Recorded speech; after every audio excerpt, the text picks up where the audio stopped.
پاکستان کی جماعت احمدیہ کو پاکستان میں غدار اور کافر کہا جاتا ہے۔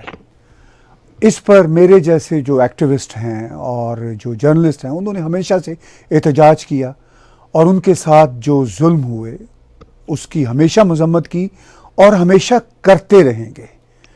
لیکن اس کے ساتھ ساتھ ہم تصویر کا دوسرا رخ بھی دیکھتے ہیں کہ جماعت کے اندر جو لوگ ان سے اختلاف کرتے ہیں وہ ان پر غداری کے اور کفر کے فتوے لگاتے ہیں، تو وہی جو خود جھیلتے ہیں جماعت کے ساتھی وہی وہ آگے انفلیکٹ کر رہے ہوتے ہیں۔ یہ ایک ہمیشہ سے ڈسٹربنگ معاملہ رہا، اور ریسنٹلی ایک آڈیو لیک ہوتی ہے جو آج کے خلیفہ حاضر جناب مرزا مسرور احمد صاحب اور ایک جماعت کی ہی ایک ایلیٹ خاتون ندا النصر کے بیچ میں ہے، جس میں وہ اپنے اوپر لگنے والی مبینہ زیادتیوں کا ذکر ان سے کرتی ہیں اور ان سے اپیل کرتی ہیں کہ وہ ان کو انصاف دلوائیں۔ تو اس پر بھی کچھ ڈسٹربنگ ریمارک سامنے آئے، اس پر ویسٹرن میڈیا نے بات چیت کی۔ یہ ہے معاملہ آج کے ہمارے بلا تکلف ٹاک شو میں، جس پر ہم بات چیت کریں گے، اور ہمارے ساتھ جماعت سے پہلے تعلق رکھنے والی ایک بہت ہی اہم خاتون عفاف اظہر جڑی ہوئی ہیں، جو ایکٹیوسٹ بھی ہیں، آتھر بھی ہیں۔ ان سے ہم جاننا چاہتے ہیں کہ انز اینڈ آؤٹس کیا ہے، یہ سارے کا سارا کھیل تماشا کیا ہے۔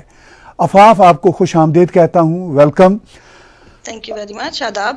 جی شکریہ۔ دیکھیے، میں نے ابھی جو تمہید باندھی اور اس تمہید کی روشنی میں جماعت کے بہت سارے ساتھی اور جماعت کے باہر کے جو ساتھی ہیں وہ اس بات کو جانتے ہیں کہ آپ بہت ایکٹیو ہیں، آپ ویمن رائٹس کے لیے بھی، ہیومن رائٹس کے لیے بھی جماعت کے اندر آواز اٹھا رہی ہیں، اور اس سے پہلے بھی آپ کا جو پورے کا پورا کردار ہے کہ جماعت کے اندر جو ظلم ہوتے ہیں ان پر بھی بات اٹھائی جائے، اور اس سے پہلے جو جماعت کے خلاف ہو رہا تھا اس پر بھی آپ آواز اٹھاتی ہیں۔ تو اس وقت صورتحال کیا ہے؟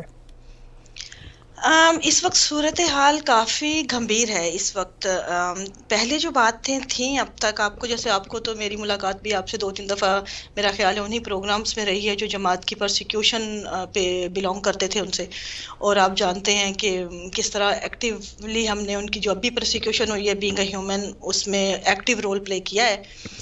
لیکن اس کے ساتھ ساتھ یہ ہماری ذمہ داری ہوتی ہے کہ ظلم ہر جگہ ظلم ہی ہوتا ہے، چاہے کہیں بھی ہو، کسی بھی پلیٹ فارم پہ ہو۔ تو اس کو کسی بھی پیرائے میں ڈھالنا یا کسی بھی طرح ہم دیکھنا کہ اگر میں کہوں کہ مجھ پہ جو ظلم ہو رہا ہے وہی ظلم ہے، آپ پہ جو ہے وہ میری نظر میں ظلم نہ ہو، تو یہ میں نہیں سمجھتی یہ انصاف کہلاتا ہے۔ تو مجھے ان باتوں کا بہت عرصے سے معلوم تھا، یہ جو ان کے اندر جو مظالم چل رہے ہیں، لیکن ایک وقت آتا ہے کہ جب آپ میں زیادہ اسٹرینتھ بھی آتی ہے اور آپ کو سمجھ آتی ہے کہ آپ کا یہ فرض بنتا ہے، اب کوئی اور نہیں کر رہا تو آپ کرو اب اس کو نا۔ تو یہ وہ وقت تھا، تقریباً 2-3 سال قبل میں نے جو ملائیشیا والا پروجیکٹ لیا تھا being a human right activist, وہ بھی ایک دم سے میرے اوپر میرے گلے پڑا تھا کہ کووڈ کے دن تھے، آپ کو پتہ ہے کس طرح معاملات وہاں کے چل رہے تھے۔ وہاں ریفیوجیز جو ہیں تقریباً راؤنڈ اباؤٹ ملائیشیا میں، سری لنکا اور تھائی لینڈ میں اس وقت صرف ملائیشیا میں 12,000 پاکستانی ہیں، اور ان کی جو صورتحال تھی وہ کافی گھمبیر تھی۔ بہت سے لوگوں نے خودکشیاں کی، جیلوں میں مر گئے کیونکہ وہاں پہ ورک پرمٹ نہیں ہے، اللیگل ہے۔ پھر جب میں نے ان کے فوڈ بینک کریٹ کیے، ان تک اپروچ کی، ان کو مدد کی، تو وہ لوگوں کو محسوس ہوا کہ یہ اب مدد کر رہی ہے، تو باقی بھی معاملات میرے سامنے شیئر کرنے لگے۔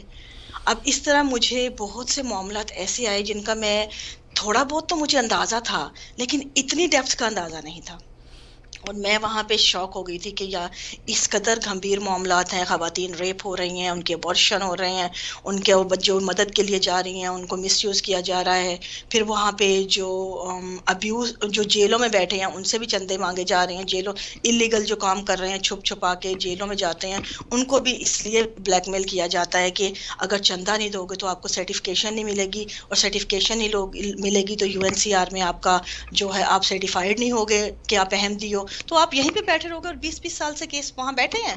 بعض آپ یقین مانیں کہ وہاں پہ کوئی بچوں کو ایجوکیشن کا رائٹ نہیں ہے کیونکہ ملائیشیا جو ہے وہ ہیومن رائٹ چارٹر کو قبول نہیں کرتا.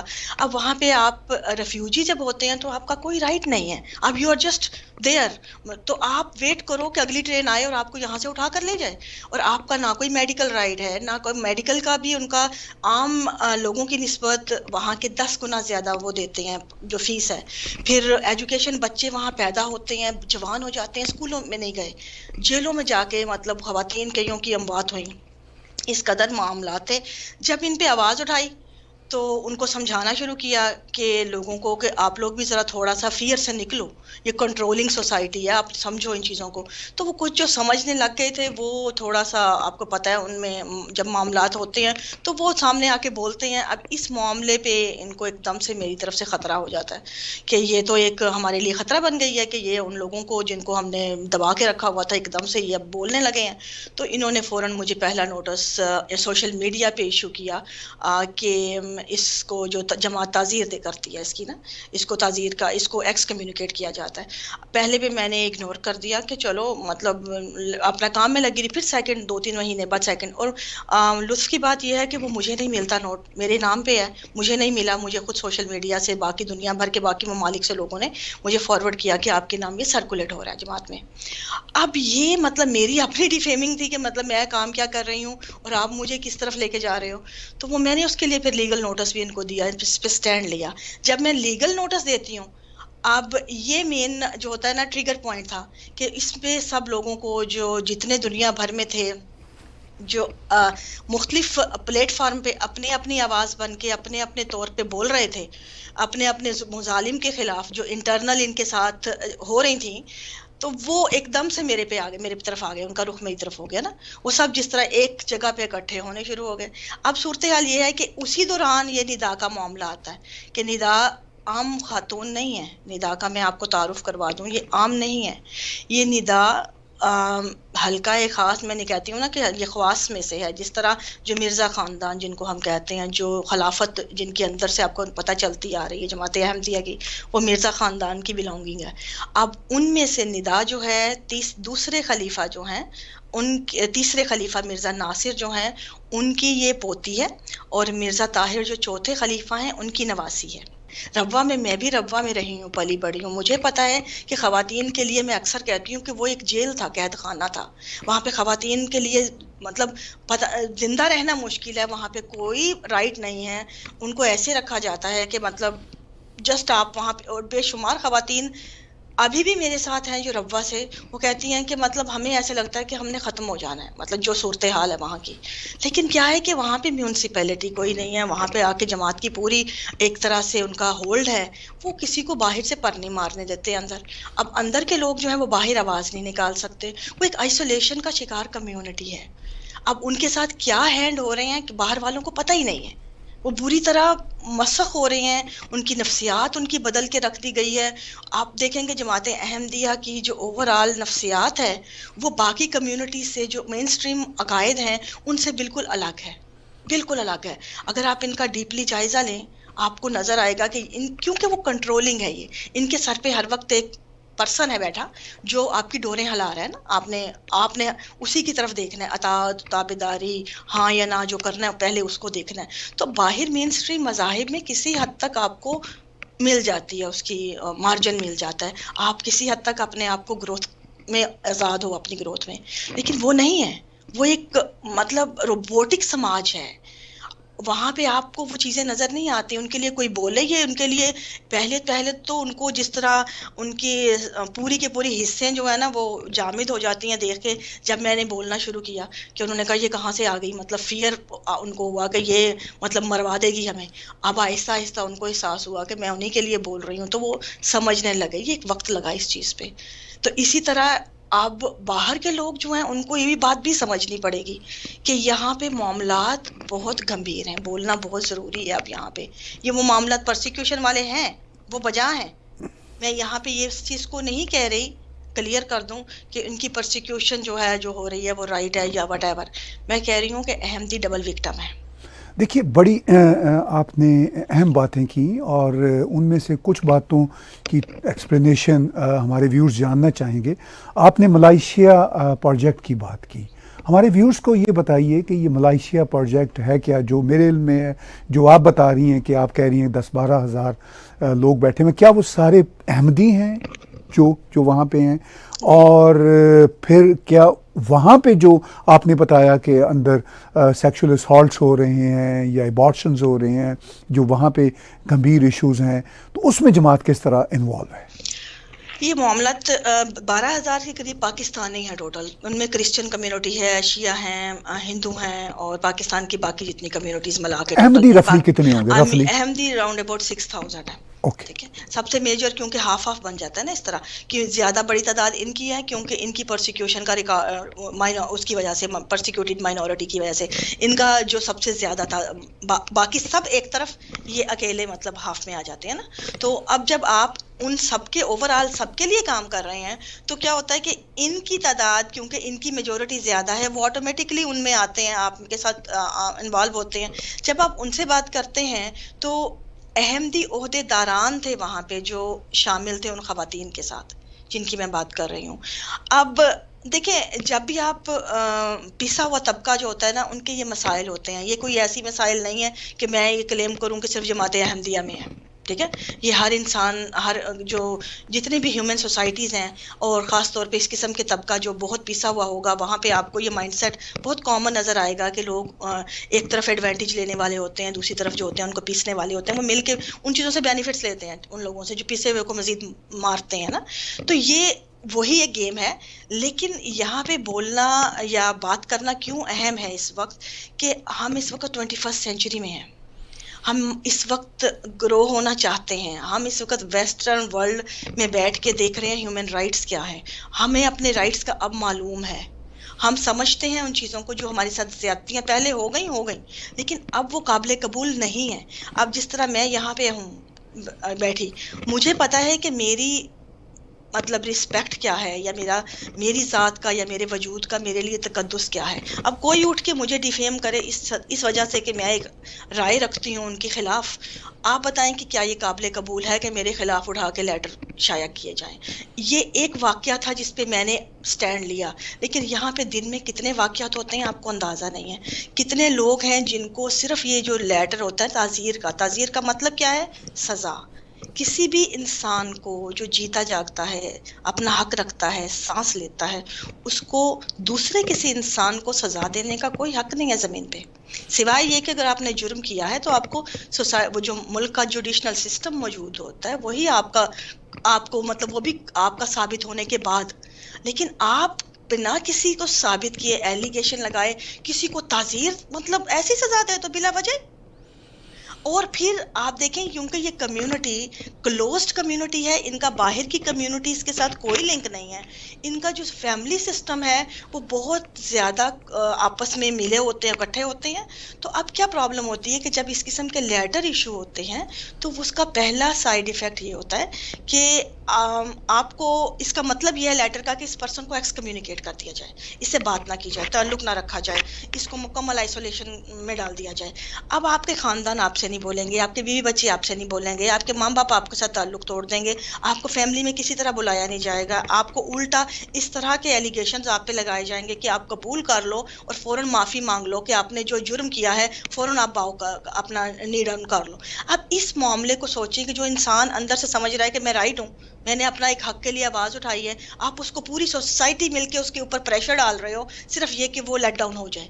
اب اس میں کیا ہوتا ہے، بہت سے لوگ کر لیتے ہیں لیٹ ڈاؤن کیونکہ ان کی فیملیز ہوتی ہیں، لیکن جن کے اندر پھر بھی وہ رہتا ہے کہ کہیں نہ کہیں وہ برین ہیمریج ہوتے ہیں، ان کو جو ہے ہارٹ اٹیک ہوتے ہیں، ان کی جو فزیکل اور جو مینٹل سچویشن ہوتی ہے وہ انتہائی کریٹیکل ہو جاتی ہے، یہاں پہ ڈیتھ بھی ہیں۔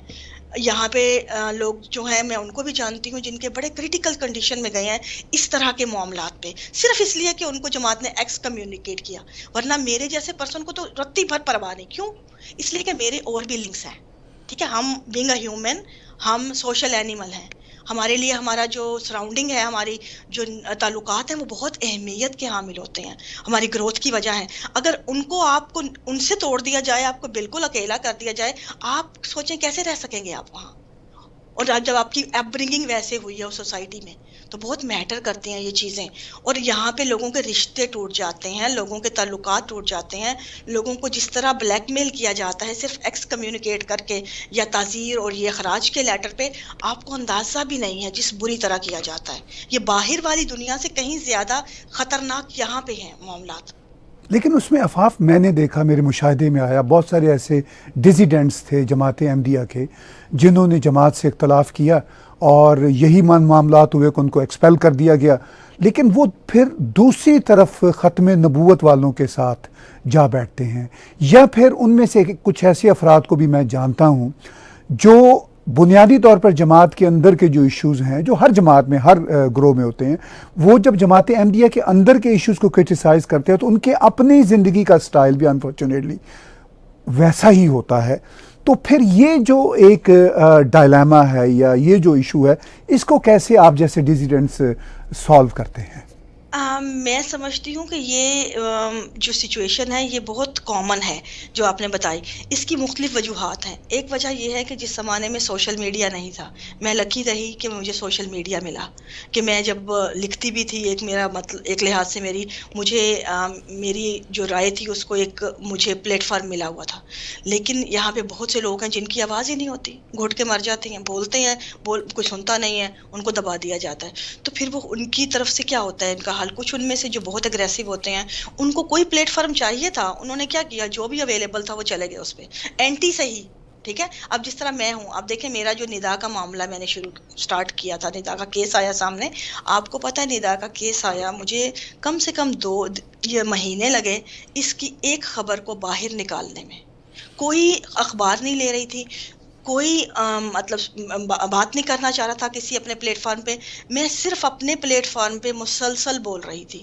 کیا وجہ تھی؟ کیونکہ یہ وولنریبل کمیونٹی ہے، ان کو ٹچ نہیں کرنا، ان پہ بات نہیں کرنی. آپ نے ان کی وولنریبلٹی اس قدر بڑھا دی ہے، حساسیت کی نوعیت اس قدر وہ ایکسٹریم پوائنٹ پہ چلی گئی ہے کہ اس کو آپ جب ٹچ بھی کرتے ہیں نا تو وہ پورے مطلب انسان ہمارے جو ہمیں سمجھ ہی نہیں آتا کہ ہم نے خود سے بے انصافی یہاں کی ہے، کہ ہم نے ان کو کیا ضرور ہے، ان کے بولنا حق ہے، لیکن آپ اس حد تک بولیے جس حد تک ظلم ہوتے ہیں. آپ حد سے زیادہ جب کسی کو حساس بنا دیتے ہیں تو وہ آپ کے گلے پڑ جاتا ہے معاملہ. اور یہاں پہ بھی یہی معاملات تھے. جتنے آپ اینٹی دیکھیں گے پلیٹ فارم پہ لوگ گئے ہیں، وہ رانگ ہے یا رائٹ ہے، یہ مجھے حق نہیں ہے ان کو جج کرنے کا. لیکن میں ان کے معاملات کی نوعیت کو سمجھتی ہوں، جو کہ یہ تھے کہ وہ ان کے پاس کوئی پلیٹ فارم ہی نہیں تھا. آپ بات کرنے کا، وہ جہاں بولتے تھے ان کو اینٹی کر کے دھتکارا جاتا تھا. یہاں سے آپ کو دھتکارا جاتا ہے، باہر والے آپ کی بات نہیں سننا چاہتے، تو پھر کون سنتا ہے؟ تیسری جگہ کیا ہے؟ وہی جو ان کے اینٹی ہوں گے. وہ جب آپ کو بیٹھیں گے ختم نبوت والے یا دوسرے جو اگینسٹ، جو بھی سمجھ لیں، جو ان کے اگینسٹ ویو رکھتے ہیں، جن کا ایجنڈا ان کو کرش کرنا ہے، اب وہ آپ کو کیش کروائیں گے نا. تو آپ کے پاس کیا چوائس ہے؟ اس میں لیکن میں آپ کو قطع کلامی، اس میں یہ بھی سمجھتا ہوں کہ صرف چوائس کا یا پلیٹ فارم کا معاملہ نہیں ہے. میں بہت سارے ایسے ڈیسیجنٹس فرام جماعت احمدیہ جانتا ہوں جو بنیادی طور پر بہت شدید مذہبی ہی ہوتے ہیں اور جو مذہب کی پچ پر ہی کھیلنا چاہتے ہیں. تو پھر مطلب ایک طرف کی جو مذہبی جو وہ سمجھتے ہیں جماعت کے اندر انتہا پسندی ہے، تو دوسری طرف تو اس سے بھی زیادہ انتہا پسندی ہے. میں آپ کو یہی سیکنڈ پہ آنا چاہ رہی تھی. یہ پہلا میں نے آپ کو پہلا جو ہے بتایا تھا آپ کو سینیریو یہ ہے. سیکنڈ یہ ہے کہ جب آپ ایک زمانے سے اس قدر انتہا پسند معاشرے کا حصہ رہے ہوں، جو اس قدر ہے کہ آپ کو باہر اندازہ نہیں ہے. ہمیں نظر آتی ہے جماعت اسلامی یا ہمیں طالبان، کیونکہ ان کے ہاتھوں میں گن آپ کو نظر آتی ہے یا داڑیاں نظر آتی ہیں، ہمیں لگتا ہے وہی خطرناک ہے. نہیں، اصل ڈیمیج ہوتا ہے سائیکالوجیکل. آپ کا فزیکل ڈیمیج از نتھنگ. کسی انسان کو جان سے مارنا جو ہے کوئی بڑی بات نہیں ہوتی، وہ جان ختم ہوئی، گزر گیا. اصل مارنا ہوتا ہے آپ کو ذہنی موت مارنا، آپ کو تل مارنا، جو آپ کی نفسیاتی موت ہوتی ہے، سائیکالوجیکل آپ کا ڈیمیج. یہ اصل ڈیمیج ہے جب آپ زندہ رہنے کے قابل بھی نہیں رہتے زندہ. اور یہ ڈیمیج ہمارا ہوا ہے ہماری سوسائٹی میں. ہم لوگ جتنے آپ کو نظر آتے ہیں، یہ ڈیمیج ہے ہمارا. اور آپ کو یہ جو اندر کے جو وہ کہتے ہیں نا، باہر کی داڑھیوں سے زیادہ اندر کے پھن خوفناک ہوتے ہیں، یہ وہ سچویشن ہے. یہ اندر کے پھن جو ہے نا، یہ انہوں نے جو ڈیمیج کیا ہے نفسیاتی. اب پرابلم یہ ہے کہ جو لوگ ایک اتنی کنزرویٹو سوسائٹی میں، جیسا جیل کے اندر جہاں آپ کو روشن دان بھی نہیں ملتا ایک تازہ ہوا کا، وہاں اس سوسائٹی میں آئے ہیں تو وہ تو آلریڈی نفسیاتی طور پہ بری طرح ڈیمیج ہے. اب ان کا پرابلم یہ ہے کہ جب باہر آئیں گے آپ ان کو ریئیکٹ کریں گے کسی وجہ سے، آپ ان کو بری طرح کسی وجہ سے ٹارچر کر رہے ہیں. وہ انسانی نیچر ہے کہ جب ظلم حد سے بڑھ جاتا ہے تو وہ ریئیکٹ کرتا ہے. اب وہ ریئیکٹ تو کریں گے، ٹھیک ہے، جب ریئیکٹ کریں گے تو اتنا ہی کریں گے نا جتنا ان کے معاملات ہیں، اس سے زیادہ تو نہیں کریں گے کیونکہ ان کی مینٹل کیپیسٹی نہیں ہے اس سے زیادہ. آپ ان کی جو سائیکالوجیکل ایشوز کو سمجھیں کہ وہ جتنی اس چیز سے کھونٹے سے باندھی گئی ہے. جس طرح آپ دیکھیں کہ ایک ہاتھی کا بچہ ہے، آپ اس کو پیدا ہوتا ہے، اس کو آپ ایک کھونٹے سے باندھ دیتے ہیں. اب اس کھونٹے کے ساتھ وہ بڑا ہاتھی بھی بن جاتا ہے. آپ اسی کھونٹے سے باندھیں گے وہ کہیں نہیں جائے گا، کیونکہ غلامی نفسیاتی چیز ہے، غلامی فزیکل چیز نہیں ہے، یہ نفسیاتی ہے. اب آپ نے وہ پوری ایک سوسائٹی کو خلافت کے کھونٹے سے باندھ دیا اور آپ نے اس کو پوری ایسی اس کی اپ برنگنگ کی کہ وہ اب ایک روبوٹک سماج کی شکل ہے. اب جب آپ کے ٹارچر سے، ان چیزوں سے وہ پریشرائز تو ہوتے ہیں، ایک ان میں ہیومن جو نیچر ہے وہ کہیں نہ کہیں پر مارتی ہے، ان کو فیل ہوتا ہے ریئیکشن. وہ جب ریئیکٹ کرتے ہیں اتنا غصہ نکالتے ہیں، اینگر نکالتے ہیں جتنا ان کو کام ڈاؤن کر سکے. اس کے بعد واپس اسی پہ آ جاتے ہیں یا ریئیکٹ کر کے اس سے ملتے جلتے کسی پلیٹ فارم پہ جاتے ہیں جہاں سے ان کو نفسیاتی تسکین ہو. مطلب ان کی نظریاتی گیم نہیں ہے، یہ ان کے نظریاتی مسائل نہیں ہیں. وہ اپنے اسی کنویں کے اندر جو ہے نا وہ کوئی ایسا راستہ چاہ رہے ہوتے ہیں جو ان کو نفسیاتی طور پہ بھی کام رکھے اور ان کے مسائل کا حل دے. یہ ایک کنفیوژن ہے جسے کہتے ہیں نا، یہ میجورٹی اس کا شکار ہے. جماعت احمدیہ میں جو ہیں آپ کو یہ نظر آتے ہیں، لیکن بہت کم ہیں جو سر پھرے ہوتے ہیں، جو وہ مطلب ہو جاتے ہیں سائیڈ پہ. یا جو ایک نظریات کی گیم ہر جگہ نہیں چلتی نا، نظریاتی پرسن جو ہے یہ اس کے لیے ایک بڑی سٹرگل بھی ہے. اگر میں اپنی بات کروں کہ میری ایک لانگ ٹرم سٹرگل ہے اس کے پیچھے، کہ میں اب بات کر رہی ہوں یا اوپن کرتی ہوں کہ اس کے پیچھے ایک لمبا پروسیس ہے جس میں میری بہت سفرنگ ہے. اب کتنے لوگ ہیں جو سفر کرتے ہیں، کا ہمت رکھتے ہیں. آپ نے اپنی بات کی تو آپ نے کہا کہ کووڈ کے دوران ہی یہ جو ملائیشیا کا پروجیکٹ تھا یہ ایک ٹریگنگ پوائنٹ تھا. تو کیا وہاں سے آپ کا اختلاف جماعت سے شروع ہوتا ہے یا آپ ابھی خود ہی کہہ رہی ہیں کہ یہ ایک سٹرگل ہے؟ تو وہ ذرا تھوڑا سا ہمیں بریفلی بتائیے. یہ معاملات وہاں سے اختلاف نہیں شروع ہوتا. میں آپ کو یہ بات کلیئر کر دوں، میرا اختلاف نہ پہلے تھا نہ اب ہے، کوئی اختلاف نہیں ہے. یہ نظریاتی گیم ہے. جب آپ نظریات آپ کے نہیں ہوتے، سوٹ کرتے، that's not your platform. ٹھیک ہے، آپ you are not one of them, simple. تو میرا یہ ایشو ہے کہ مجھے احساس برسوں پہلے ہو چکا تھا اس چیز کا کہ جب مطلب آپ پڑھنے لکھنے والے پرسن ہوتے ہیں، آپ سوچنے سمجھنے والے، اپنی فکر رکھتے ہیں، تو آپ کو آٹومیٹکلی احساس ہو جاتا ہے ون پوائنٹ پہ کہ you are not one of them. ٹھیک ہے، آپ کا وہ ہے ہی نہیں پلیٹ فارم. تو آپ خاموشی سے اپنا کام کرتے رہتے ہیں جس میں آپ کو اپنا سیٹسفائی ہو یا آپ کی جو گروتھ ہو رہی ہو آپ کی، یا آپ کی پرسنالٹی ڈیولپ ہو رہی ہو جہاں پہ.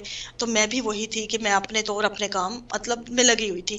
ہاں، میں تنقید ضرور کرتی تھی جہاں پہ مجھے کوئی ایسی چیز نظر آتی تھی کہ یہ بات مناسب نہیں ہے اور مجھے بینگ اے ہیومن یہاں پہ ریئیکٹ کرنا چاہیے. میں وہاں پہ کھل کے تنقید کر دیتی تھی ان کی بات کی جو اینٹی دیکھی جاتی تھی. ٹھیک ہے، لیکن میرا یہ جسٹ ایز اے رائٹر یا ایز اے تھنکر سمجھ لیں کہ میرا ایک رائٹ تھا، لیکن اختلاف کا اس سے کوئی لینا دینا نہیں تھا. ہاں، لیکن یہ میں الگ کافی دیر سے ہو چکی تھی ان چیزوں سے. اب بات آتی ہے ملائیشیا کی. ملائیشیا کا جو تھا ٹرننگ پوائنٹ، اس حساب سے کہا ہے، یہ میرا ٹرننگ پوائنٹ نہیں تھا. یہ ان لوگوں کے لیے جو آلریڈی کہیں نہ کہیں مطلب آپ سمجھ لیں اپنے چیخ رہے تھے، لیکن ان کو سمجھ نہیں آ رہی تھی کدھر جانا ہے یا کیا کرنا ہے. ان کے لیے ایک ٹرننگ پوائنٹ تھا کہ جیسے میرا مطلب ملائیشیا والا ایشو ہوتا ہے، مجھے بھی بہت کچھ کھل کے سامنے آتا ہے کہ یہاں پہ تو ایسی معاملات ہیں کہ جس میں ایک سمجھ لیں کہ ہیومن ٹریفکنگ، پھر اتنے بڑے پیمانے پہ اور ان لوگوں کو لا کے چھوڑ دینا وہاں پہ، پھر ان کے ساتھ جو ان کی مجبوریوں کا فائدہ اٹھانا. مطلب آپ انسان اگر ہیں تو آپ ہل کے رہ جائیں گے اندر سے کہ اختلاف ایک جگہ رہ جاتے ہیں، پھر نظریات بھی ایک جگہ رہ جاتے ہیں. آپ کو ایسے لگتا ہے کہ مطلب آپ یہاں پہ اگر بولو گے نہیں تو آپ انسان نہیں ہو. تو میرا وہ پوائنٹ تھا کہ میں نے جب وہ چیزیں دیکھی تو مجھے ایسا احساس ہونے لگا کہ ایون دو کہ میرے پیچھے اتنا پریشر تھا اس ٹائم پہ کہ میں ذرا سی کوئی بات کرتی تھی نا ملائیشیا کے معاملات ہوں یا کسی بھی طرح میں ان کا جو پیچھے سے پریشر آتا تھا فیملی اور پورا آپ کو پتہ ہے سوسائٹی کا، وہ اس طرف ایسا آتا تھا کہ مجھے بعض اوقات محسوس ہوتا تھا کہ میں یہاں بیٹھی ہوں اور مجھ پہ اتنا پریشر کریٹ ہو رہا ہے. آپ سوچیں کہ ان عورتوں کا یا ان لوگوں کا جو وہاں بیٹھے ہیں پاکستان میں یا اس سوسائٹی میں، ان کا یہ کیا حال کرتے ہوں گے. میں یہ سوچ کے ہل جاتی تھی کہ مطلب، اور اگر ابھی میں بھی نہ بولی تو پھر تو مطلب سمجھے کہ گیم ختم ہے نا، کہ مطلب ہمیں اب زندگی کا کوئی مقصد نہیں ہے. تو اس ٹائم پہ میں نے پھر سب چیزیں سائڈ پہ کر کے، جس نے جو کرنا ہے کر دو، جسے کہتے ہیں نا اب بے خوف ہو جاتے ہیں، بے نیاز ہو جاتے ہیں کہ جو کرنا ہے کر لو جس نے. تو پھر میں جس طرح آ گئی، میں نے کہا اب میدان میں اتر آنا ہے، تو اب جس نے آنا ہے ساتھ آ جاؤ، اور یہاں سے اب کام سٹارٹ مطلب کرنا ہے کہ یہ کام ہے، اب بولنا ہے تو بولنا ہے اپنے رائٹ کے لیے. اب اس میں مذہب یا آپ سوچیں نظریے کی تو گیم رہ ہی نہیں گئی نا کہیں پہ بھی. اس کا تو کوئی تعلق ہی نہیں ہے ان چیزوں سے. آپ کا کیا نظریہ ہے، ان کا کیا ہے، کون آیا کون گیا، مطلب کس نے کیا پڑھایا، ان چیزوں کا کہاں تعلق ہے ان باتوں سے. یہاں پہ تو انسان کرب میں مبتلا ہے، چیخ رہے ہیں انسانی جانیں. ان بچوں کا سوچیں جو 20-22 سال کے ہو گئے ہیں، ملائیشیا میں بیٹھے، اسکول نہیں گئے. یہ کیا وائلیشن نہیں ہے؟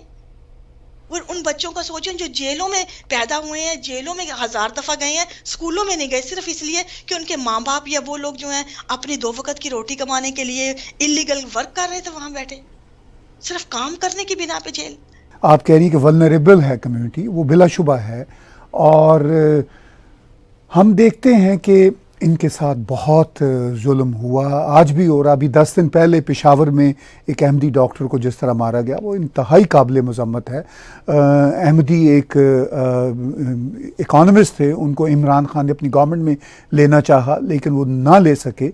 تو ان کے خلاف جو انوائرمنٹ ہے وہ تو واقعی بڑی لیتھل ہے. اس ساری صورتحال میں آپ جیسے جو ایکٹیوسٹ ہیں کیسے جماعت کو یا جماعت کے ممبرز کو اس طرف کہہ سکتے ہیں کہ بھئی آپ کے خلاف جو ظلم ہو رہا ہے اس کے خلاف بھی آواز اٹھائیں اور آپ اپنے اندر بھی ظلم نہ ہونے دیں؟ یہ بیلنس کیسے آ سکتا ہے؟ دیکھیں، یہ ایک بات بتاؤں کہ یہاں پہ بیلنس نہ ادھر ہے نہ ادھر ہے. جو آپ بات کر رہے ہیں نا وہ بھی بیلنس پہ نہیں ہے. اس کی وجہ یہ ہے کہ یہ جو بنا ہوا ہے ایک سٹگما بنا ہوا ہے. میں اس کو سٹگما اس لیے کہوں گی کہ یہ کریٹ کیا گیا ہے سوسائٹی میں، کہ یہ ان کی حساسیت کو بڑھانے کے لیے. میں یہاں پہ یہ ہرگز نہیں کلیم کر رہی کہ یہ جو ظلم ہوئے ہیں وہ بجا ہیں یا وہ ان کو کوئی جواز نہیں دے رہی. ظلم کسی بھی انسان پہ ہوتا ہے وہ ظلم ہے. قتل کہیں پہ بھی ہوتا ہے وہ ظلم ہے، وہ اس کی کوئی جواز نہیں ہوتا، کوئی اس کی دلیل نہیں ہے میری نظر میں. لیکن یہاں پہ بات یہ ہوتی ہے کہ جب آپ ایک قتل کو جو کہیں بھی ہوتا ہے اس کو غلط طرح سے ایشو اس کا کریٹ کرتے ہیں، جو اس کا بیک گراؤنڈ نہیں ہے، جو اس کا جواز نہیں ہے، تو کیا ہوتا ہے کہ بہت سے لوگ اس سے غلط میسج لیتے ہیں، جس طرح یہاں پہ ہوا ہے. آپ کو لگتا ہے پاکستان میں ان کی پرسیکیوشن جو ہے وہ بہت ہے کہ ان کے قتل ہوئے ہیں، لیکن میں آپ کو اس چیز کا بتاؤں کہ جتنے ان کا پرسیکیوشن، میں نے پچھلے دنوں آڈیو میں میسج بھی دیا تھا تمام ہیومن رائٹ ایکٹیوسٹ کو پاکستان میں جتنے ہیومن رائٹس ہیں، کہ جتنا ان کا پرسیکیوشن ریکارڈ ہے وہ نکالو میں، اور اس کو دوبارہ جتنے ان کے پرسیکیوٹڈ ہوئے ہیں اب تک کمیونٹی ممبرز، ان کی آپ دوبارہ سے اگر چھان بین کریں، ان میں سے آپ کو میجورٹی جو ہے وہ ان کو آپ کو وجہ جماعت نہیں نہ ملے گی، آپ کو ذاتی ملیں گے، ان کو ذاتی مسائل. میں میری خاندان کے 5 افراد ہیں جو جن کی پرسیکیوشن ہوئی، جو باقاعدہ قتل ہوئی، ان کے خطبات موجود ہیں، جن کا پرسیکیوشن میں ریکارڈ موجود ہے کہ یہ احمدیہ کمیونٹی کی بنا پہ ہوئے. لیکن جب ان کے 5-6 مہینے قتل تدفین ہو گئی، ان کی تمام تر خطبات آ گئے، تمام تر ان کا ریکارڈ جو ہیومن رائٹس میں چلا گیا، تمام معاملہ ہو ختم. اس کے بعد جب آپ کی تحقیق ہوتی ہے معاملات کی، 6-7 مہینے کے بعد پولیس رپورٹ آئی اور معاملات کھلے، وہ ان کے ذاتی معاملات تھے. آپ نے بیلنسنگ کی بات کی، آپ نے کہا کہ وہاں پر ایسے بھی کچھ جرائم آپ سمجھتی ہیں جو آپ سمجھتی ہیں کہ ان کے خلاف نفرت کی بنیاد پر نہیں تھے، مگر ہم بہت سارے ایسے کیسز دیکھتے ہیں جہاں پر شخصیات بھی انوالو نہیں. مسجدوں کو، احمدی مسجدوں کو مسجدیں نہیں مانا جاتا، ان کو توڑا جاتا ہے اور بہت ظلم بھی ہوتا ہے. تو اس ساری صورتحال کو آپ ولنریبلٹی کی فارم میں دیکھتی ہیں یا نہیں دیکھتی؟ میں سمجھتی ہوں کہ اس کو ہم نے جس طرح ٹریٹ کیا ہے نا، یہ وہ ہے. میں نہیں سمجھتی کہ اس کا مقصد یہ تھا. اگر ہم پراپرلی ہینڈل کرتے اس معاملے کو تو یہ معاملہ اس طرح نہ بنتا. پرابلم یہ کیا ہے کہ جب ایک قانون بن گیا تھا، غلط تھا یا صحیح تھا اس پہ میں بحث چھوڑ دیں، میں اس کو رائٹ کبھی بھی نہیں کہوں گی، غلط ہی تھا، ٹھیک ہے، بن گیا، جو چیز بن گئی۔ آپ بھی یہاں کینیڈا میں ہیں، میں بھی ہوں، آپ کو پتا ہے کہ میریوانا کا بھی پچھلے کچھ سال پہلے ہی میریوانا کو لیگل کرا دیا ہے، ٹھیک ہے، اس سے پہلے وہ انلیگل تھا۔ جب وہ انلیگل تھا تو کتنے کے جو ہیں ڈیٹینشن سینٹرز ہیں یا ان میں آپ دیکھیں کتنے ٹین ایجرز، کتنے لوگ جو ہیں بھرے ہوئے ہیں جو صرف انڈر آتے تھے میریوانا کے، ٹھیک ہے، لیکن اب وہ لیگل ہو جاتا ہے تو آپ بتائیں کہ سزائیں تو ان کو مل گئی نا، لیکن اب تو وہ لیگل ہے نا، جب قانون تھا تو سزائیں ملی، اب نہیں ہے، اب وہی کرائم جو ہے وہ اس اوکے، ٹھیک ہے، لیکن ان کو اب یہ سیم چیز ہے، جب قانون تھا وہاں پہ آپ کو اس قانون کو انڈو کرنا تھا، کیسے کیا کیا؟ کوئی ہوئی؟ کسی نے بھی نہیں، کسی نے بھی، کوئی بھی، میں کہتی ہوں پاکستان نہ ادھر نہ ادھر کوئی بھی کسی میں شعور تھا ہی نہیں ہمارے بزرگوں میں سے، سیدھی سی بات ہے، اس لیے کیا کہ کوئی مقدمہ آپ فائل نہیں کیا، کوئی رٹ دائر نہیں کی؟ آپ سوچیں کہ نہیں، ریٹ بھی نہیں، آپ سوچیں کہ سمپل، میں سمپل بات کرتی ہوں کہ آپ بتائیں کہ میں انسانی نفسیات کا پرسن ہوں، آپ کیسے گیم پلے کریں گے؟ آپ کے ساتھ غلط ہوا ہے ظلم، اب آپ میرے ساتھ کوئی ظلم کرتے ہیں تو میرا کیا رائٹ ہے دوسرا، کہ یہ نہیں کہ میں اس ظلم کو خود پہ طاری کر لوں کہ آپ نے مجھ پہ کیا اور شور واویلا اٹھاتی جاؤں، دنیا کو کہوں کہ مجھ پہ آپ نے یہ کیا وہ کیا، یا میں عدالت میں جاؤں تو ہی مجھے انصاف ملے گا، نہیں، میرا ایک دوسرا کام یہ بھی ہے کہ میں آپ کو پہ ثابت کروں کہ میں رائٹ ہوں اور آپ رانگ ہیں۔ وہ کیسے؟ کہ مجھے اپنے کردار سے، اپنے اخلاق سے، اپنے عمل سے یہ چیز ریئلائز کروانی ہے کہ ہمارے ساتھ زیادتی ہوئی ہے، ہمیں اپنے حق کے لیے وہاں تک جانا ہے جہاں جا سکتے ہیں، ہمیں اپنی پوری پولیٹیکل جو مہم چلانی تھی، ہمیں اپنے سیاسی دھارے میں شامل ہو کے ہمیں اندر تک جانا تھا، اندر جا کے آپ اپنا حق لیتے، وہاں جس طرح کرسچن کمیونٹی کے لوگ، کرسچن کمیونٹی پاکستان میں زیادہ بری طرح پیسی ہے، ہندو زیادہ بری طرح پیسی ہوئی ہے، آپ دیکھیں کہ ہندوؤں کی بچیاں اٹھا کے پچھلے دنوں کتنی بچیاں جو ہے ہندوؤں کی ہر سال جاتی ہیں جو فورس کنورژن میں، تو کیا کتنی احمدی ہیں جن کی بچیاں اٹھائی گئی ہیں، کتنے احمدی ہیں، ایک بھی نہیں ملے گا، کرسچن کمیونٹیز میں دیکھ لیں، لیکن پرابلم کیا ہے کہ کیا انہوں نے شور اٹھایا کبھی ایسا؟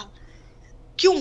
اس لیے کہ وہ لوگ سیاسی دھاروں میں شامل ہوتے ہیں، جسٹس بھگوان داس بھی وہاں پہ ہے، شہباز بھٹی بھی وہاں پہ ہے، وہاں پہ وہ کچھ بھی ہیں، چاہے 2% اندر ان کی اقلیت ہے لیکن وہ شامل ضرور ہوں گے، اپنی سٹرگل نہیں چھوڑی انہوں نے، دیٹس دا پوائنٹ از لیکن کہ کیا بات یہ ہے کہ پاکستان ایک ایسا سماج ہے، آپ بھی وہاں سے ہیں، جانتی ہیں کہ وہاں پہ تو نہ آج تک ہندوؤں کو کوئی انصاف ملا، نہ کرسچنز کو انصاف ملا، ان کو کیسے مل سکتا ہے؟ ان کو تو ہندوؤں اور کرسچن سے بھی زیادہ برا ٹریٹ کیا جاتا ہے، نمبر ایک۔ نمبر دو، آپ یہ کہتی ہیں کہ سیاسی دھارے میں شامل نہیں ہوتے، میں سینکڑوں احمدیوں کو جانتا ہوں جو ان آفیشلی، جماعت کی طرف سے شاید سپورٹ نہیں، ان آفیشلی جنہوں نے مشرف کو بھی سپورٹ کیا اور عمران خان کو بھی سپورٹ کر رہے ہیں، اور ابھی یہ جو ڈیم تھا، فنڈ تھا، اس میں بھی لاکھوں ڈالر دیے، بلکہ ملینز ڈالرز دیے، تو سیاسی دھارے میں تو شامل ہیں۔ آپ کو اس پہ کیا کہنا ہے؟ اس کو سیاسی دھارے میں شامل ہونا نہیں کہتے، اس کو کہتے ہیں کہ آپ ان کو استعمال کر رہے ہیں اپنے مفاد میں، اپنے ذاتی مفاد میں استعمال کرنا اور عام پبلک کے لیے اب سوسائٹی کو ڈیولپ کرنا دو ڈیفرنٹ چیزیں ہیں۔ ایک چیز ہے کہ میں نے اپنے ذاتی مفاد کے لیے آپ کا استعمال کیسے کرنا ہے، ٹھیک ہے، میں کوئی بھی طریقہ استعمال کرتی ہوں، چاہے آپ کو میں رشوت دوں، چاہے میں آپ کے لیے آپ کے ساتھ تعلقات بناؤں، چاہے میں آپ کے ساتھ کچھ بھی کروں، یہ میرے ذاتی معاملات ہیں۔ ایک یہ ہے کہ میں نے سسٹم کو آگے اپنی آنے والی نسلوں کے لیے کیسے محفوظ بنانا ہے، یہ دو ڈیفرنٹ چیزیں ہیں، دو ڈیفرنٹ اینگل ہیں۔ اس کے لیے جو دوسرا ایشو ہے، اس کے لیے آپ کو سٹرگل کرنی پڑتی ہے، آپ کو پراپر چینل پہ جانا پڑتا ہے، پراپر جگہ جانا پڑتا ہے۔ آپ ایسے نہیں کر سکتے کہ آپ نے وقتی طور پہ کسی کا استعمال کر لیا، یہ تو وقتی گیم ہے، game is over, game is over. آپ جب اوور ہوئی اس کے بعد آپ کو اتنا ہی مفاد ملے گا جتنی آپ نے سٹرگل کی ہے۔ ڈیم فنڈ میں پیسے دیے، لاکھوں گئے، کیا فائدہ ہوا کسی کا؟ عمران خان آیا 5 سال کے لیے چلا جائے گا، کیا فائدہ ہوا کسی کا؟ کیا بھلا کر گیا؟ مشرف آیا گیا، کیا بھلا کر گیا؟ بھٹو کے لیے کو بھی انہوں نے جتوایا تھا، کوئی نئی بات نہیں ہے، کیا بھلا ہوا؟ آئین بنا گیا، آپ کے گلے ڈال گیا، کیا ہوا فائدہ؟ یہ سٹرگل نہیں ہے، سٹرگل وہ ہے کہ آپ نے بینگ اے سٹیزن وہاں رہتے ہوئے اس ملک میں کیا کرنا ہے، کیا آپ نے کیا۔ آپ، میں کہتی ہوں اگر آپ سوشل ورک ہی کرتے ہیں، ایک عید ہی اگر 22 کروڑ پاکستانیوں پہ بھاری ہو سکتا ہے تو یہاں پہ کتنے ہیں بیٹے، کتنے بن سکتے ہیں؟ آخر میں دو ایک باتیں عفاف آپ سے جاننا چاہوں گا۔ سیاسی دھارے کی بات ہو رہی ہے تو میں نے شروع میں تمہید میں کہا تھا کہ ہمیں اس بات پہ ہمیشہ دکھ رہا کہ جماعت احمدیہ کو غدار بھی قرار دیا گیا، کافر بھی کہا گیا، اور کہا بھی جاتا ہے گلیوں سڑکوں پہ۔ مگر آن دا ادر ہینڈ جن سے جماعت کے ساتھی اتفاق نہیں کرتے، چاہے وہ جماعت کے اندر کے لوگ ہوں چاہے وہ جماعت کے باہر کے لوگ ہوں، وہ ان کو بھی اسی طرح کافر اور غدار کہیں گے.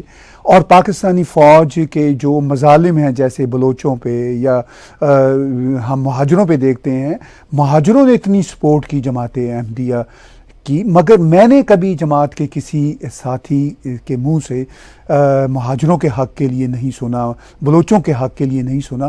تو یہ رویہ آپ اندر بیٹھ کے بھی آپ نے کیسے دیکھا اور باہر بیٹھ کے بھی کیسے دیکھتی ہیں؟ آپ کو یاد ہوگا، پتہ نہیں آپ اس میں تھے کہ نہیں پروگرام میں، کافی برس پہلے، بلکہ میں نے ان کا جرنلسٹ کی ان کی میٹنگز ہوتی ہے جماعت کی، جو آپ بھی اس میں کئی دفعہ شامل ہوئے ہیں یہاں پہ. آپ کو یاد ہوگا جب ان کا لاہور کا واقعہ ہوا تھا گڑی شاہو کا اور اس کا، تو اس پہ انہوں نے تمام لوکل جرنلسٹ کو بلایا تھا، اور اس کا مقصد یہی تھا کہ جرنلسٹ سارے جو ہیں وہ بولیں جو واقعہ ہوا ہے. جو بولنا جائز ہے، ٹھیک ہے، جو غلط ہے غلط ہے، لیکن اس پہ میرا سوال کیا تھا، میں نے یہی اٹھ کے ان کو کہا تھا، میں نے کہا تھا مجھے بولنے پہ نہیں ہے، جو انسان کہیں پہ بھی ہوتا ہے بولوں گی، لیکن مجھے یہ کہنا ہے کہ یہاں پاکستان میں جو ہندوؤں کی فورس کنورژن ہو رہی ہے، ان کی بچیوں کی، کرسچن جو ہو رہے ہیں، وہاں پہ آپ کا بولیں گے، جو شیعہ جا رہے ہیں آپ کا بولیں گے. جس دن آپ بولیں گے ان کے لیے تو ہم بھی بولیں گے آپ کے لیے خوشی سے، ورنہ بولنا تو ہے ہی مجھے، میں انسان ہوں نا. تو یہ پرابلم ان کی ہمیشہ سے ہے، ان کی لیکن میں وجہ. قطع کلامی، وہ کہتے ہیں کہ اگر ہم بولیں گے تو ہم تو آلریڈی بہت چھوٹی تعداد میں ہیں، پرسیکیوٹڈ ہیں، نہیں، ہم یہ پر اور غلط، ظلم ہوگا. یہ ان کا جواز ہے، ان کا جواز ہے، ورنہ یہ بولنا چاہتے ہی نہیں ہے. یہ ان کو غلط، کیونکہ آپ کی پرابلم یہ ہے کہ آپ کی اپ برنگنگ ایسے ہوئی ہے. جس طرح میں آپ کو بتاتی ہوں، میں ربا سے ہوں، اگر میں پیدا پلی بڑی وہیں پہ ہوئی ہوں، میں اگر یہاں نہ آتی اس ینگ ایج میں جس میں آپ کی بہت بنیاد ہوتی ہے گروتھ کی، تو میں سمجھتی ہوں کہ میں بھی وہی ہوتی جس طرح باقی ہیں. میری سب سے بڑا جو بلیسنگ ہے کہ میں اس ایج میں یہاں آئی جس سے مجھے وہ ویو ملا، اور کہ میں اپنے آپ کو بدلنے کے قابل ہوئی، ان چیزوں کو اتارنے کے جو میرے اوپر خول چڑھائے گئے تھے. لیکن میرے اوپر بھی یہی خول تھے کہ ہر دوسرا بندہ جو احمدی نہیں ہے وہ صحیح، وہ غلط ہے. میرے لیے ہر بندہ بھیڑیا تھا، کہ جماعت ہی جو ہے حصار ہے، میری پوری کل کائنات ہے. مطلب باقی ہر جو نان احمدی ہے میرے لیے دشمن کے مترادف تھا، چاہے عقیدہ نظریہ کوئی بھی ہے. یہ میری اپ برنگنگ تھی. تو آپ سوچیں، جب میرے ساتھ، میں اپنی ذاتی مثال دے رہی ہوں، میں یہاں پہ کسی کو بلیم نہیں کروں گی. اب باقیوں کو دیکھ لیں، کیا باقی میں وہیں کے نہیں ہیں، اسی کمیونٹی کے نہیں ہیں؟ یہ سوال ہے کہ جب آپ ذہنوں کے اندر وہ بیج ڈال دیتے ہیں کہ دوسرا ہر انسان جو ہے وہ، اس کو آپ نے نظریات کی اینک لگا کے ہی دیکھنا ہے. آپ نے، کیونکہ وہ مسیح کو نہیں مانتا، کیونکہ وہ مرزا غلام احمد کی بیعت نہیں کی، کیونکہ وہ جو ہے خلافت کی چھتری کے نیچے نہیں ہے، کیونکہ اس کا تعلق نظام جماعت سے نہیں ہے. وہ ہم جو ہیں دنیا پہ غلبہ پانے کے لیے پیدا ہوئے ہیں. ہمارے پاس خلافت ہے، دنیا کی کسی بھی کمیونٹی یا کسی بھی انسانی سوسائٹی کے پاس خلافت نہیں ہے. مسیح جو اس وقت ہمارے پاس ہے، جس نے کلیم کیا ہے، اور دنیا کوئی بھی مسیح کی چھتری کے نیچے نہیں ہے مسیحائی کی. ہم دنیا کی مسیحائی کر سکتے ہیں، باقی تمام دنیا گندی گناہوں کی اماجگا، اور تمام دنیا جو ہے وہ گٹر کی مانند ہے. We are the only one جو ان کو سیو کرنے آئے ہیں. یہ مائنڈ سیٹ ہے. جب آپ اس مائنڈ سیٹ کے ساتھ آپ کی اپ برنگنگ ہوتی ہے تو آپ سوچیں کہ میں کس طرح بولوں گی کرسچن کمیونٹی کے بارے میں. میرے لیے تو وہ مطلب جاتے ہیں تو اچھی بات ہے، دنیا ختم ہوتی ہے، مطلب پہلے ہی وہ گناہوں کا جڑ جائیں. ہندو کیوں بولیں؟ مطلب ان کا عقیدہ ہی ایسا ہے، ان کو میں نہیں بچاؤں گی تو عقیدہ لے ڈوبے گا ان کو. یہ میں بتا رہی ہوں کہ یہ ایگزامپلز ہیں مائنڈ سیٹ کی. آخر میں یہ بتائیے کہ بہتری کے امکانات کیا ہیں؟ کیا آپ کو نظر آتا ہے کہ جماعت کے اندر ڈیزیڈنٹس بڑھ رہے ہیں، یا اس ماحول کی وجہ سے جماعت کی لیڈرشپ اپنے رویے کو تھوڑا چینج کرے گی، اور جو لیڈرشپ ڈفرینٹ جگہ پہ بیٹھی ہوئی ہے وہ دوسروں کو جو ان کے مطابق نہیں سوچتے ان کو کافر اور غدار نہیں کہیں گے؟ یہ ماحول آ سکتا ہے؟ چونکہ میرا تو ابھی بھی آپٹمزم ہے کہ جماعت کے اندر پڑھا لکھا ایک ماحول ہے، بہتر لوگ ہیں، بہت سارے بہتر لوگ ہیں. تو آپ کو کیا نظر آتا ہے؟ آپ دیکھیں گے کہ جتنے بہتر لوگ ہیں وہ جماعت کے اندر نہیں ہیں. آپ یہ بھی ایک مین چیز بتاؤں، ان کا تعلق اس حد تک ہوتا ہے جتنا ان کی سوشل مطلب جو لنکس ہیں، ٹائز ہیں. کیونکہ جیسا میں نے آپ کو پہلے بتایا تھا، فیملی ٹائز بہت امپورٹنٹ ہوتی ہیں انسان کی جو پیچھے ہوتی ہیں. تو آپ، میرے پاس جتنے لوگ ہیں پڑھے لکھے بے شمار دنیا بھر سے، وہ یہی کہتے ہیں کہ ہم کبھی کہیں نہیں گئے، کوئی لنک نہیں ہے ہمارا. ہم صرف ان کے پروگرام میں جانے کی وجہ یہ ہے کہ ہماری فیملی ہے، ہمارے تعلقات ہیں. اور کئی لوگ ایسے ہیں جو مجھے کہتے ہیں کہ مطلب تم کیسے بول لیتی ہو کہ ہم تو 80 سال کے ہو گئے، ہم بول نہیں پاتے. کیا وجہ ہے؟ ان کی سوشل ٹائز، ان کی فیملیز ہیں، وہ نہیں بول پاتے، وہ گھٹن کا شکار ہیں. اب یہ وجوہات ہیں. اب آتی ہے بات، پہلی بات تو یہ ہے. اب دوسری بات آتی ہے کہ یہ میں آپ کو اس لیے بتایا کہ یہ پڑھے لکھے طبقے کا جو لوگوں کے ذہن میں ہوتا ہے اس سے چینجز آنے کا یہ مطلب ہے. جو پڑھا لکھا بندہ جب آپ سائڈ پہ لگا دیں گے، یا جب جس کا نظریہ آپ کے نظریات سے میچ نہیں کرے گا، آپ اس کو سمجھیں گے کہ بس اس کا سائڈ پہ رہنا، چپ رہنا بہتر ہے، بس اس کا چندہ چاہیے ہمیں، ٹھیک ہے، تو آپ بہتری کی توقع نہیں کرتے وہاں پہ، کیونکہ آپ کو وہ برین نہیں چاہیے، ٹھیک ہے. اب دوسری بات آتی ہے کہ آپ یہ بتائیں مجھے کہ کس طرح وہ چینج لائیں گے سسٹم کو. یہ سسٹم بنایا ہے جو جماعت کا پورا، یہ مرزا بشیر الدین محمود احمد نے، جو ان کے دوسرے خلیفہ تھے، جن کو یہ مسلم موعود کا لقب دیتے، مسلم موعود، جن کا کلیم ہے کہ میں مسلم موعود تھا، ٹھیک ہے. اب جو مسلح ہے، مسلح کا مطلب کیا ہے؟ اصلاح کرنا. جن کا کلیم ہی اصلاح کا ہے، اور ان کا کہنا ہے کہ ان کا بنایا ہوا جو سسٹم ہے وہی اصلاح کرنے کا موجب ہے دنیا بھر کی، تو آپ کیسے کہتے ہیں کہ وہ سسٹم بدلے گا یا بدلنے کے لیے کوئی تیار ہوگا؟ کیونکہ ان کا تو کلیم ہی یہ ہے کہ ان کا سسٹم بیسٹ ہے، اس میں کوئی فلا نہیں ہے، ٹھیک ہے. اصل بات اب یہاں پہ سسٹم کی بات کر لیں کہ سسٹم میں آپ آتے ہیں تو پاکستان، ان کے اندر جو بات شروع میں آپ نے کی تھی وومن رائٹس کی، کہ ان کے پورے سسٹم میں وومن کی کسی طرح کی جو ریپریزنٹیشن نہیں ہے ہی نہیں ہے، کمپلیٹلی. آپ یہ سوچیں، اور وہ سسٹم دا بیسٹ سسٹم ان دا وہ ہے جو دنیا پہ اصلاح کرنے کے لیے دنیا میں آیا. تو جو آپ کا کلیم ہے، جب وہ کلیم آپ کا ایک سسٹم کو ذرا سی شوشہ چھیڑ چھاڑ کرنے سے، بدلنے سے آپ کا کلیم ختم ہو جاتا ہے، تو آپ کیوں کریں گے؟ آپ کا تو کلیم ختم ہو جاتا ہے. تو اس لیے یہ تو آپ سوچیں ہی مت کہ سسٹم بدلے گا. ہاں، ترمیم ممکن ہے، جس طرح تھوڑی بہت ترمیم یہ کرتے ہیں کوشش، جس طرح لندن میں بہت سے لوگوں نے پچھلے دنوں مجھے سننے میں آیا ہے کہ انہوں نے بھی اسی طرح ان کو لیگل نوٹس دیے کہ ان کو اس طرح جماعت نے اخراج کیا، یہ وہ، تو انہوں نے ان کو اخراج اب کرنے بند کر دیے. اب جس طرح یہاں پہ پہلے خواتین کے لیے سختی تھی کہ جو بھی جو بچی یہاں پہ ویسٹ میں آتی ہے، ان کی بچیاں شادیاں کرنا چاہتی ہیں باہر سے، ان میں سختی سے منع ہے کہ کوئی بھی احمدی لڑکی جو ہے باہر کسی بھی دوسرے نان احمدی سے شادی نہیں کر سکتی، کرے گی تو اس کے والدین، گھر والے، وہ لڑکیوں سمیت سب کو اخراج کر دیا جائے گا، ان کر دیتے ہیں. اب یہ جو، ہاں لڑکے کر سکتے ہیں، لڑکوں کو، مردوں کو اجازت ہے کھلی جتنی مرضی کریں، کیونکہ وہ آنی ہے نا، لڑکیاں بچے آنے ہیں، وہ آپ کی تعداد بڑھنی ہے. تو یہ معاملہ اب دیکھ، یہاں پہ کئی ایسی لڑکیاں تھیں جنہوں نے مطلب اس چیز پہ ان کی شادیاں ہوئیں، والدین نے، اب وہ شور اٹھا، لوگوں نے بہت سی، اب نوجوان طبقہ جو ہے وہ شور اٹھاتا ہے اپنے رائٹ کا. تو پھر انہوں نے اب گزشتہ دنوں میں نے سنا ہے چند برس پہلے کہ یہ ترامیم کی ہیں کہ اب آپ نے کسی بھی لڑکے سے شادی کرنی ہے، اگر جو نان احمدی ہے، سکھ ہے، آپ اس کو لے کے آؤ، لا کے اس سے مسجد میں اس سے بیت فارم پہ سائن کرواؤ، اس کو 2 سال کا چندہ اس سے دلواؤ اور بیت فارم پہ سائن کرواؤ، اس کے بعد آپ شادی کر لو. بھلے اس کے بعد وہ احمدی نہ رہے، چندہ نہ دے، کوئی کنسرن نہیں ہے. بیت فارم میں سائن کرنے کا مطلب یہ ہے کہ آپ کی تعداد میں آ گئی نا، آپ کی کاؤنٹ ہو گیا کہ ہی از احمدی، ڈزنٹ میٹر وہ اب رہتا ہے کہ نہیں، that's not your business any more. آپ کو وہ تعداد دکھانی ہے کہ آپ کی کمیونٹی اتنی ایگزسٹ کرتی ہے اتنی تعداد میں، جس کی بنا پہ آپ نے جو سیاستدانوں سے مراعات لینی ہے. آگے لمبا پلان ہے نا. تو مطلب یہ چیزیں ایسے ریلیٹ کرتی ہیں ایک دوسرے سے. اب اس طرح کی ترامیم یہ کرتے ہیں، اور بڑا سوچ سمجھ کے کہ جہاں سے جتنا فائدہ آپ کو ہوتا ہے نا، تو اتنی ہو سکتی ہیں ترامیم 19-20 کی، لیکن اگر سسٹم میں آپ کہتے ہیں تو وہ ممکن نہیں ہے. اب رہی بات خلافت کی، جس طرح لوگوں کی، جو آپ کا اگلا تھا سوال کا حصہ، کہ لوگوں میں بہت بڑی تعداد میں لوگوں میں چینج آیا ہے، لوگ اب سوچنے لگے ہیں، بولنے لگے ہیں، اور لوگ اب کھل کے سامنے آ رہے ہیں. یہ سب سے بڑی بات ہے. ورنہ اب یقین مانے میں یہیں پہ تھی کتنے برس سے، میں اکیلی بولتی تھی، اور جس طرح کا میرے ساتھ ریئیکشن ہوتا تھا، میں ایسے تھی کہ میں اپنے آپ کو سم ٹائمز فیل کرتی تھی کہ میں ہی اکیلی شیطان ہوں شاید نا. تو لیکن اب وہ ٹائم آیا ہے کہ لوگ ایسے جوک تر جوک آتے ہیں، خواتین آتی ہیں، اظہار کرتی ہیں، بتاتی ہیں، جو ایک بگ چینج ہے. آپ کو کلیئر نظر آتا ہے کہ ان کو اب احساس ہو رہا ہے ان چیزوں کا. یہ ایک انسانی جو ایک سوسائٹی ہوتی ہے، اور جو اتنی کنٹرولڈ سوسائٹی ہوتی ہے نا، اس کو جب آپ اس طرح کوکر کی طرح جو اندر سے اس کی وہ گھٹن بھاپ کی طرح اندر ہی اندر ہوتی ہے، تو اس کو جو آپ دیکھیں گے اٹھائیں گے ڈھکن، تو اس کو ایک وقت لگتا ہے ریلیز ہونے میں نا چیزوں کو، یا ان کو بدلنے میں، سمجھنے میں. تو ہمیں یہ وقت دینا ہے ان کو اور سمجھنے کا، اور وہ سمجھ رہے ہیں. یہ میں آپ کو چینج بتا رہی ہوں کہ اتنا چینج بھی آنا ایک میرے لیے تو بہت بڑی بات ہے کہ میری زندگی میں مجھے نصیب ہو گیا یہ چینج. آگے دیکھیں کہ نسلیں آگے. بہت شکریہ آفاف.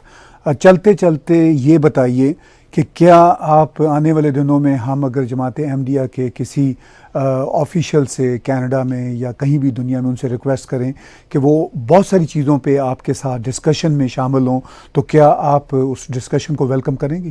جی بالکل، میں تو ہمیشہ سے ویل کرتی ہوں ایز لانگ کہ وہ ڈسکشن جو ہے وہ اوپن ہو، اور مطلب اس طرح نہیں کہ جس طرح عموماً ان کا مجھے پتہ ہے ان کے پلیٹ فارم پہ کس طرح کی ڈسکشنز ویلکم ہوتی ہیں، تو ایز لانگ کہ میرے ٹرمز اینڈ کنڈیشن جو ہوتی ہیں انسانیت کے پلیٹ فارم پہ انسانوں کے لیے جو اوپن ڈسکشن ہوتی ہے، that's I am always welcome for that. Thank you very much. نہیں، ہم اس کو میک شیور کریں گے کہ ہمارے پلیٹ فارم پہ ایکچولی وہ بات چیت ہوگی، ٹیلی ویژن پہ بات چیت ہوگی، تو ہم اس کو نیوٹرل رکھیں اور دونوں طرف کی اوپینین کو ایک ساتھ جانے دیں. بہت بہت شکریہ آج کی گفتگو میں شریک ہونے کا. Thank you very much. Viewers, بات چیت سن رہے تھے عفاف اظہر صاحبہ کی. بہت ہی سینسٹیو ڈسکشن ہے جماعت احمدیہ جن کے ساتھ ظلم عرصہ دراز سے پاکستان میں ہو رہا ہے اور بھی ممالک میں ہو رہا ہے، جس کی ہمیشہ میں نے مذمت کی اور میں ہمیشہ مذمت کرتا رہوں گا اور شاید عفاف بھی کرتی رہیں.